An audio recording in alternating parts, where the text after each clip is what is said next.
cintaku tiba-tiba datang.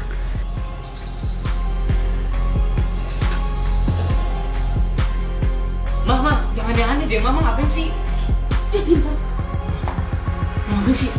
Mah.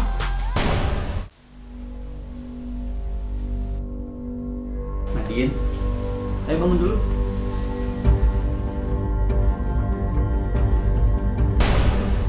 Sama tersangka Yeye dihampiri korban tuh yang dalam keadaan posisi duduk cekek lah.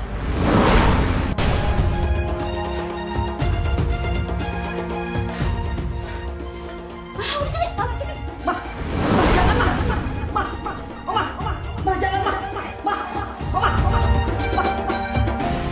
Nadine udah nggak ada, Mah.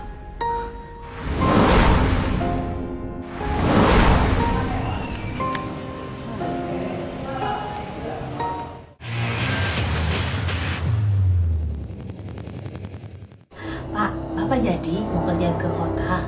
Jadi. Assalamualaikum. Yeye alias Yeti dan keluarga Nenek Karmina pernah bertetangga di Desa Cikundul, Kabupaten Sukabumi, Jawa Barat. Mereka terhitung masih kerabat jauh. Nenek Karmina lantas meminta Yeti dan suami yang sudah menetap di Desa Situ Mekar, Lembur Situ, Kota Sukabumi untuk mengasuh Nadine yang sudah berusia 5 tahun. Itu kesini mau nitipin Nadine. Siapa Nadine? Bocah itu sudah diasuh Nenek Karmina sedari umurnya 2 tahun karena ibu kandungnya tak mampu. Kita yang ngurus. Lagian Nadine juga udah deket sama AA-nya. Rocky dan Reki. Iya, Nak ya? Iya, nggak apa-apa, Mak. Kan urusan anak juga dapat pahala. Iya, ya Pak ya. Nadine, sekarang Nadine tinggal sama Mama Yeti, ya. Iya, Nak. Nanti juga ada kakak-kakaknya di sini juga, ya. Ya, Nenek udah nggak kuat ngurus Nadine, ya.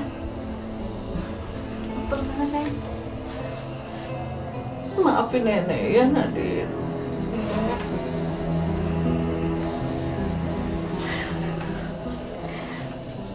Nadine sekarang sama Mama Yeti ya.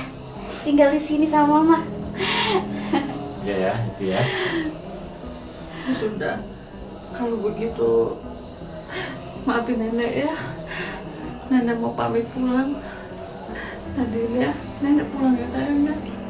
Jangan nakal ya Nak di sini. Iya, Nek. Hati-hati ya.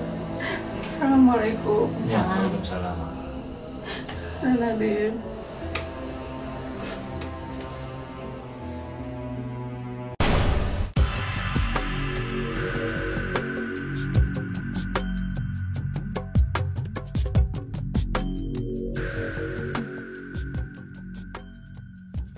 Keluarga Yeti hidup pas-pasan. Sang suami yang umurnya 60 tahun kerja serabutan. Yeti kadangkala ikut cari duit dengan berjualan tutut atau siput. Itu pun jika usahanya mencari siput dapat hasil yang cukup. Teteh, ngapain di sini sendirian? Gimana? Udah dapet belum tututnya? Belum, Mang. Susah nyari tutut. Padahal saya udah cari di setiap tingkal sawah, tapi nggak ada, Mang. Ya ampun Teteh, gimana mau dapet tututnya? Lihat aja tuh, sawah pada kering semuanya. Gimana mau dapet Teh? Iya, Mang. Saya tahu kalau kering gini tuh susah nyari tututnya. Tapi kan saya udah berusaha. Ya, tapi emang nggak ada, Mang. Mau gimana lagi?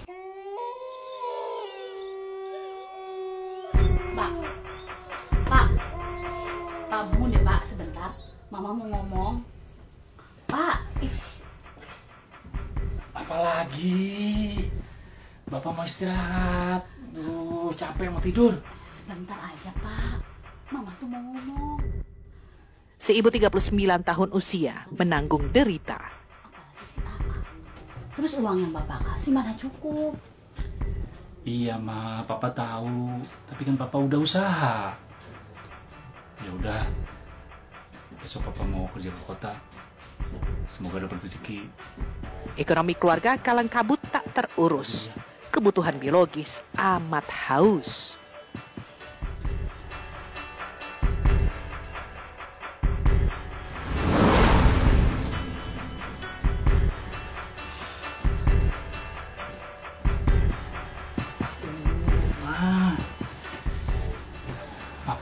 Pengen mau istirahat. Kenapa sih? Kalau mau tidur selalu digangguin.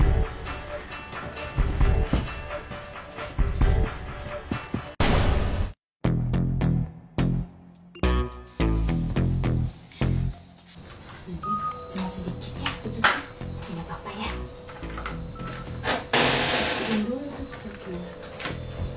Bapak, udah mau pergi aja, Pak? Iya. Semoga cepat laku ya jualannya. Ma, Papa minta maaf. Masih belum bisa mencukupi kebutuhan kita. Sekarang Papa mau berangkat ya ke kota. Iya, Pak, semoga berkah ya. Jangan lupa kalau ada uang, cepet kirim. Dan satu lagi, jangan lupain aku dan anak-anak ya, Pak ya. Nah ya. Awas kalau sampai lupain. Iya. Yaudah, kalau gitu Bapak pamit dulu ya. Iya, Pak. Seperti suami, Yeti jatuh depresi. Assalamualaikum. Terbayang segalanya harus ditanggung sendiri. Ambilin kantong plastik ya. Dari situ, sikapnya terhadap Nadine yang tadinya manis berubah bengis.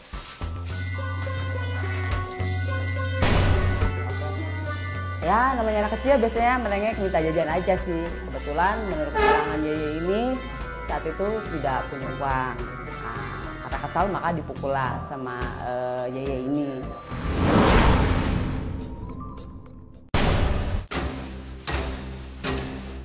Mama, Adi minta uang mah buat jajan.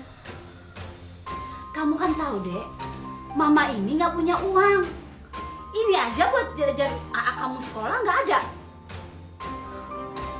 Ade pengen beli cilok mah 1.000 aja mah.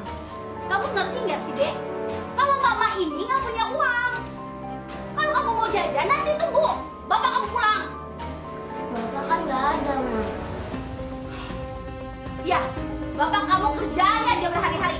Tapi pulang nggak pernah bawa duit. Pakai nangis lagi. Hah, diam nggak? Nih cilok, nih cilok, nih cilok. Nih, jajan.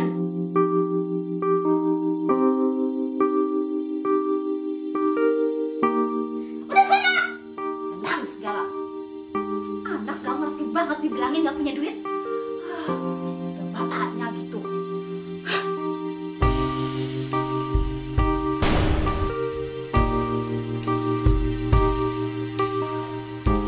Tak sanggup menahan derita, Nadine pernah berusaha kabur dari rumah. Itu anak. Ya ampun, itu kan si Nadine, anaknya Teh Yeti. Kok jauh banget ya dia mainnya? Aku tanya ah. Nadine, kamu kok mainnya di sini? Ini kan jauh dari rumah kamu. Nanti mau pulang ke rumah ibu. Iya. Yaudah, Bibi antar ya. Nadine takut. Nadine takut kenapa sayang? Hah? Cerita sama Bibi, kamu takut kenapa? Nadine nggak mau pulang. Ya nggak mau pulang, pasti ada alasannya. Nadine kenapa nggak mau pulang? Yuk, coba Nadine cerita sama Bibi kenapa? Nadine nggak mau pulang. Yaudah, sekarang Bibi antar Nadine pulang ya. Nanti di sini Nadine bisa dibawa sama orang jahat. Ya sayang ya? Yuk, ke rumah Bibi yuk. Waktu udah punya suami nggak ada, tetangga nggak ada yang bisa diminta tolong dan cenderung mungkin nggak peduli gitu. Akhirnya mungkin dia kesal sendiri, akhirnya si Ende ini yang jadi sasaran kekesalannya. Kering kalau itu makan udah pada lebam mukanya. Belum lama itu. Ininya bengkak-bengkak gitu. Biru gitu. Mukanya. Sep, nonton apaan sih, Sep? Seru banget kayaknya. Sep, liatin, Sep. Nanti aku kasih lihat. Kamu pengen lagi ya? Pengen apaan sih? Coba lihat bentar. Sep, lihat bentar. Aduh, ini lagi asik nih. Ya, bentaran doang, Sep. Ini aku kasih lihat. Yeti punya 2 putra dari pernikahan sebelumnya. Rocky 16 tahun dan Reky 14 tahun. Bertumbuh di keluarga berantakan, kelakuan keduanya juga liar. Doyan nonton film porno misalnya. Ya udah Ki, kasih lihat. Ya. Tapi Reky janji ya. Janji apa? Kalau udah kasih lihat, Ki jangan bilang siapa-siapa. Apalagi sama ibu sama bapak. Ya, ya, janji ya. Ya, janji. Awas jangan bohong ya. Iya. Hak. Bentar aku lihat, aku udah belum lihat semuanya. Ya awalnya karena suka ngelihat gambar konten itu di handphone yang kakaknya itu, jadi ketika di ini sama ibunya, ya walaupun agak ada pemaksaan, ya akhirnya berjalan lah. Assalamualaikum Pak RT. Waalaikumsalam. Silakan duduk, Bu. Iya Pak. Ada apa ya, Bu? Nah, ini kan Nadine. Kok bisa sama ibu sih? Gini Pak, waktu tadi saya mau pulang, ya kira-kira 2 km dari sini, saya lihat dia lagi sendirian, nangis lagi Pak. Terus kenapa dibawa ke sini, nggak langsung diantar aja ke rumahnya, Bu? Tadi sih saya pikir begitu Pak, tapi Bapak aja deh yang nganter dia. Sekalian Pak nasehatin tuh orang tuanya, kalau saya nasehatin kan nggak enak nantinya. Yeti yang gampang mengkasari Nadine anak angkatnya akhirnya jadi rahasia umum. Namun atas nama tak ingin ikut campur urusan, tak ada yang menegur Yeti. Polisi yang justru mengawasi. Assalamualaikum. Waalaikumsalam. Pak Bin Mas, ada apa ya Pak? Nggak ada apa-apa Bu, cuma kunjungan biasa kok. Saya duluan ya Pak ya? Silakan. Silakan duduk, Pak. Makasih Pak RT. Kayaknya habis nangis. Anak ini barusan ya diantar sama ibu yang tadi. Dia nemuin anak ini lagi sendirian di jalan, Pak. Lagi sendirian. Saya jadi kepikiran tentang keluarga anak ini. Karena kan belum lama Pak RT bikin laporan soal yang sama. Itu berkat laporan Pak RT juga warga yang lainnya, maka keluarga ini sedang dipantau Polsek Pak RT. Ya udah kalau begitu saya izin dulu mau antar anak ini. Pak Dinas tunggu di sini aja sebentar ya Pak. Iya nggak apa-apa. Ayo Nadine kita pulang.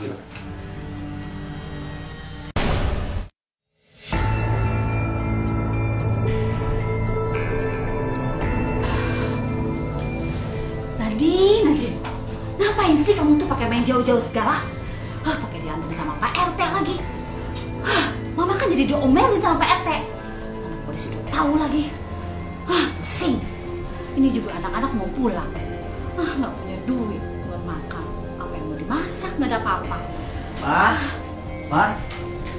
Mama, tumben di sini mah nggak di dapur. Kamu udah pulang? Udah mah. Nadine kemana mah? Oh, Nadine tidur, capek kali dia di dalam. Mah, lapar nih, pengen makan. Udah kamu ganti baju dulu, nanti Mama siapin makan. Udah mah. Udah ganti baju dulu.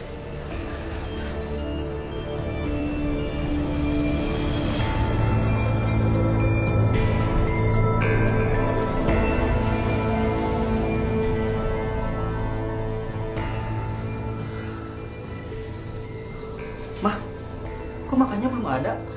Hasrat tak terbendung, sang ibu melakukan hubungan intim dengan putranya sendiri.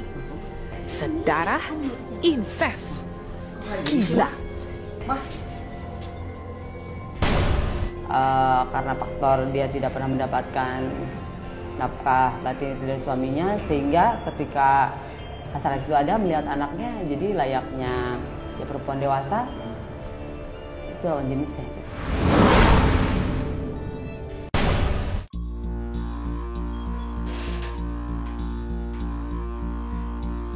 Wah, Mama cantik amat, mau kemana emang? Memang Mama cantik ya? Reky? Iya. Kamu tuh gimana sih? Dipanggilin diem aja? Lagi enak nonton, Mak.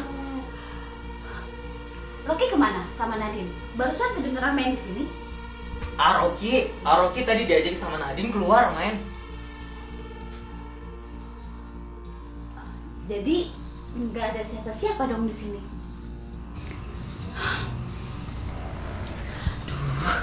Kenapa ya?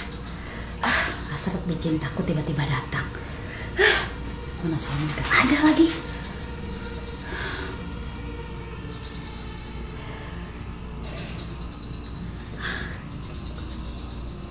Sudahlah, apa boleh buat?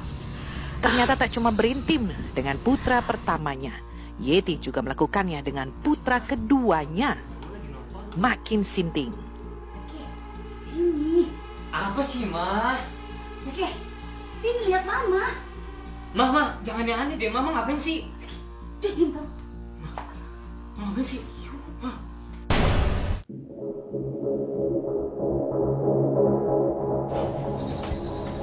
Mama, Nadine mau jajan, Ma. Dede, ini kan masih pagi. Masa kamu mau jajan aja? Kerengekan Nadine kembali bikin Yeti meletup emosi. Si bocah 5 tahun usia kembali menerima siksa. Apa sih nih kamu? Gak ngerti amat dibilangin? Dibilang gak punya uang juga? Nadine cuma mau minta uang jajan. Udah, kamu nangis ya yang kenceng. Awas kalau kamu keluar. Di sini aja. Mama mau mandi.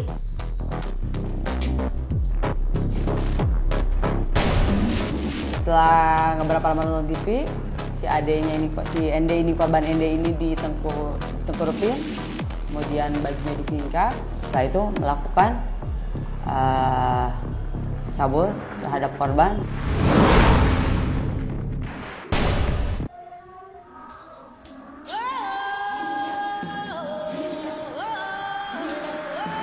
Nadine kenapa? Kok pagi-pagi nangis? Nadine dimarahin Mama, terus dipukul sama dicubit. Nadine nakal ya, makanya dimarahin Mama gitu. Nadine cuma minta uang jajan.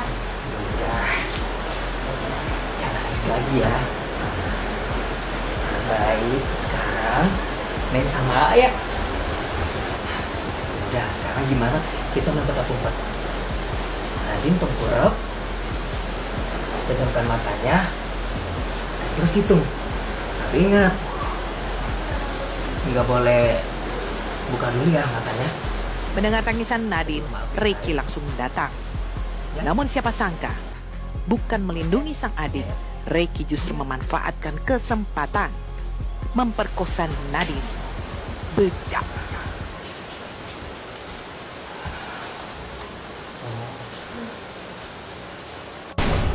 Diam aja. Nah, ketika RD selesai melakukan perbuatannya, nggak ada diiling-ilingin gitu? Nggak ada. Waktu itu si adenya itu siapa Ende ini lagi main gitu. Nah, setelah RD ini selesai, yang kakaknya ini yang 16 tahun inisial RG udah ngeliat dari pintu. Ricky, lagi apa kamu? Kamu apain sih Nadine? Enggak lagi ngapa-ngapain Emangnya enggak lihat? Keluar sana. Ya.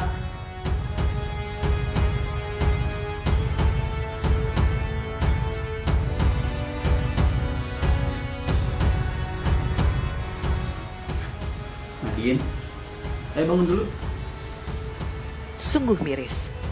Kedua remaja lelaki yang oleh Nadine sudah dianggap kakak sendiri justru makin menambah sengsara hidupnya. Mereka berdua memperkosanya.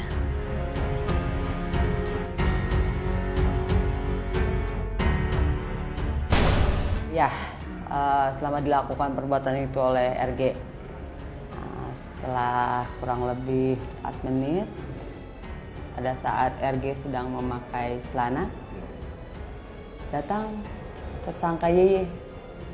Ya.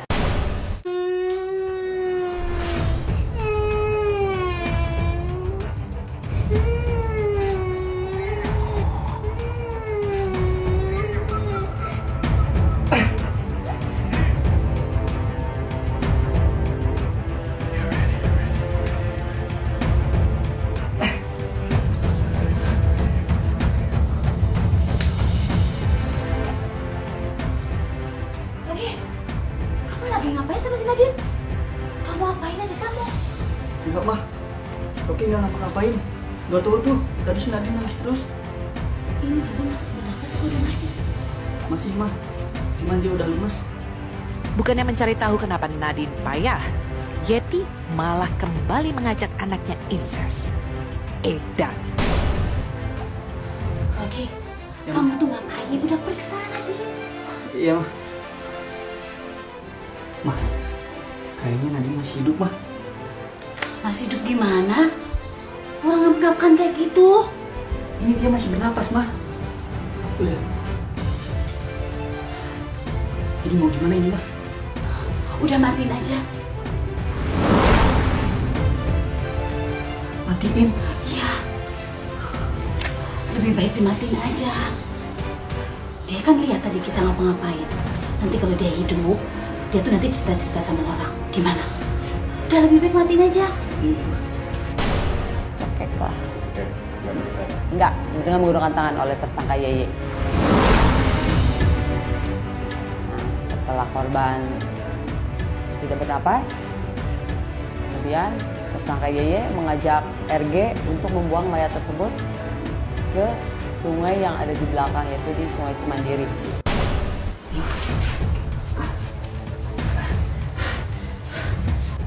Kamu tuh kelamaan, Oki. Nanti kalau dia bangun terus nangis gimana? Kan orang-orang pada tahu. Oki bingung mah. Kenapa jadi begini sih mah? Udah sini, Mama sini. Mah jangan mah. Mah, mah jangan mah. Mah. Nadine udah nggak ada mah. Gimana ini mah? Udah, kita bawa dia ke sungai. Ke sungai? Iya, biar orang kampung tahu kalau dia itu mati karena tenggelam di sungai. Udah cepet bawa. Kata brengsek atau bejat nampaknya tak cukup mewakili kelakuan amoral Yeti dan dua putranya. Nadine, si gadis kecil, jadi korban. Sudah begitu, skenario untuk menutupi kejahatan disiapkan. Lagian nanti kalau orang kampung lewat, terus ngeliat kita bisa ketahuan. Oh gitu ya mah. Yaudah mah kalau gitu cepat kita keluar aja mah. Udah, Mama duluan. Mah, gimana? Aman nggak? Nggak ada orang kampung. Udah cepat kamu keluar.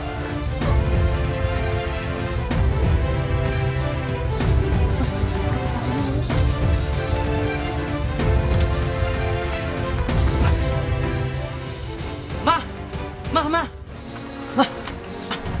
Aroki sama Adi mau dibawa kemana? Udah, kamu jangan berisik. Cepet bantuin Mama. Reki, sini kamu. Sini cepet. Ini. Tadi pas kamu keluar, ada orang nggak di depan rumah? Kayaknya nggak ada, cuma aku doang. Udah cepet bantuin. Ya udah, nih kamu jalan duluan, awasin jangan sampai warga kampung ngeliat kita. Kalau ngeliat kita bisa ketahuan. Udah cepet. Ayo, kelihatannya aman. Yaudah yuk, jangan buru-buru ntar jatuh. Yuk.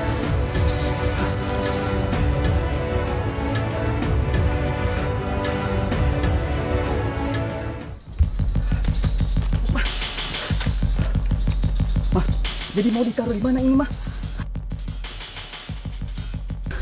Di sana aja, kita nyebrang sungai dulu, biar agak jauhan. Mah, tapi jangan jauh-jauh mah. Nanti kalau ada orang kamu yang lihat gimana? Udah, kamu tuh jangan banyak bantah. Ikutin Mama aja. Reki, kamu tuh lihat warga kampung, jangan sampai ada yang lihat kita. Bisa bahaya kita. Iya mah, tapi kenapa bisa jadi begini mah? Karena kita takut. Kamu tuh banyak tanya. Berisik. Yaudah Ki, cepet Ki.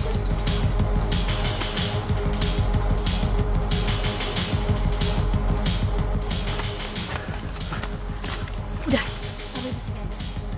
Jasad Nadine dilarung di aliran Sungai Cimandiri yang melintasi Desa Wangunreja, Kecamatan Nyalindung, Kabupaten Sukabumi. Bantu Mama. Jasad terhanyut membawa cerita sengsara hidup. Kamu tunggu di atas sama Reki, ya? Ya baik Pak.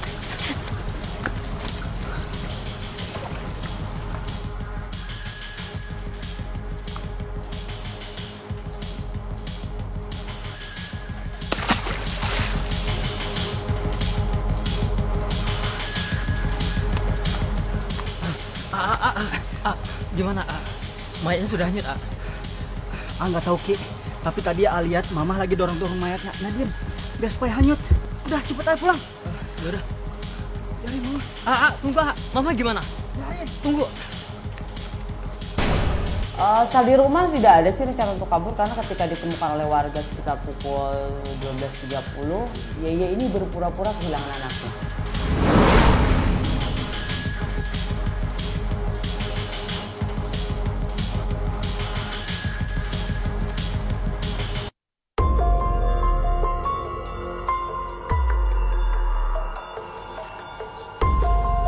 Aduh, mana sungai kering lagi.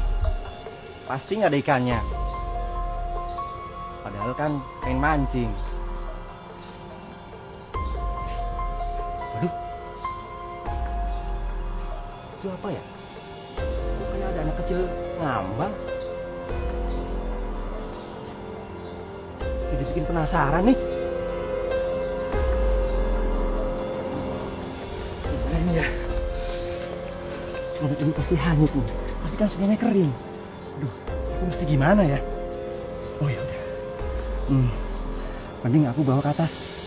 Aku kasih tahu warga, terus lapor polisi.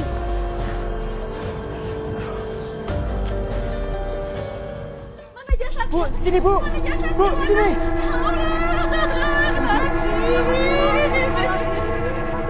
Ini Nadi anak saya, Nadi. Kita belum kamu tinggalin mama, Nadi. Neti, sabar Ibu. Ikhlasin saja Bu. Sabar ya Bu ya. Saya turut berduka cita ya Bu. Loh, memangnya tadi anak Ibu kemana ya? Kok bisa? Saya nggak tahu Bu, dari tadi dia pergi. Saya nggak tahu dia kemana. Saya cari-cari nggak ada Bu. Katanya udah begini Nadi. Saya keluar dari jam 10 gitu. Pulang setengah 2 udah rame di depan. Itu rame-rame apa Ibu tahu? Oh rame katanya ada anak dibuang, ada yang cebur kali katanya hanyut gitu. Siapa katanya? Ini yang di sebelah. Hah? Gitu saya kaget. Sabar Ibu. Sabar ya Bu. Permisi Bu, ini korban yang barusan ditemukan. Betul Pak. Kalau gitu izinkan kami memeriksa sebentar. Silakan Pak. Jangan sentuh anak saya Pak. Anak saya sudah mati Pak. Jangan sentuh. Maaf Bu, kami mengerti. Tapi saya ingin memastikan kalau anak Ibu meninggal secara hanyut semata atau ada indikasi lain. Kalau begitu lebih baik kita bawa ke rumah sakit untuk sekalian diotopsi. Baiklah Ibu, tolong saya bawa anak ini ke rumah sakit. Baik Pak. Sabar Ibu. Sudah serahkan semua pihak berwajib Bu. Karena memang di sini ditemukan kejanggalan bukan meninggal wajar, akhirnya diperlukan untuk dilakukan otopsi. Nah sambil korban ini diotopsi, diselusuri anak siapa sih? Nah, setelah diselusuri ternyata korban tinggal bersama ketiga tersangka dan memang keluarga ini memang dalam pengawasan polsek Lumpus itu. Sempat seminggu sebelum meninggal korban dia mungkin disuruh ibu angkatnya ke warung. Ketemu sama salah satu warga, di matanya itu ada lebam hitam lah, gitu kan? Ya kurang tahu itu kalau terus ditanyain kenapa itu katanya ini apa bekas ditendang.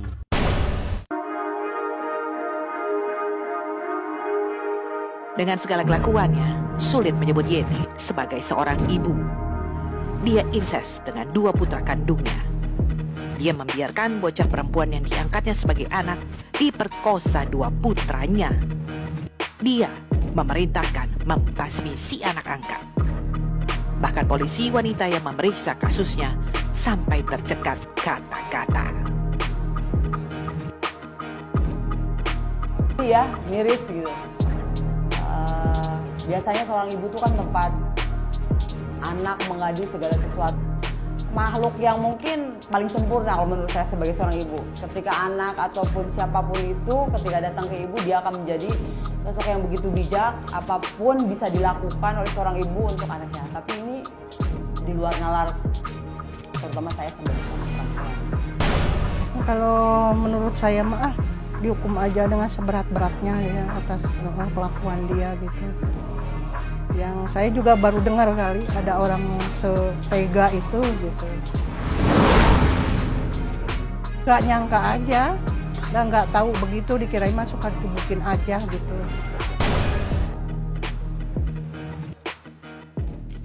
Jadi saya sudah bicara dengan 3 terbuka dengan tersangka. Ini adalah kejadian yang luar biasa yang tidak pernah secara pribadi maupun lembaga kita pernah mendapatkan peristiwa seperti ini. Nah, oleh karena itu peristiwa ini tidak boleh dianggap sederhana. Peristiwa ini harus dipakai sebagai momen, ya. Momen untuk menggerakkan masyarakat khususnya di Sukabumi dan di Jawa Barat, bahkan di Indonesia, merupakan sebuah kasus kejahatan yang luar biasa. Sehingga untuk yang 2 orang ini, yang 2 anak ini, itu sudah dinyatakan 21 dan sudah dilimpahkan kejaksaan. Sementara untuk ibunya masih dalam proses, tapi berkas sudah terkirim ke sanksi hukumannya sama itu di atas 5 tahun.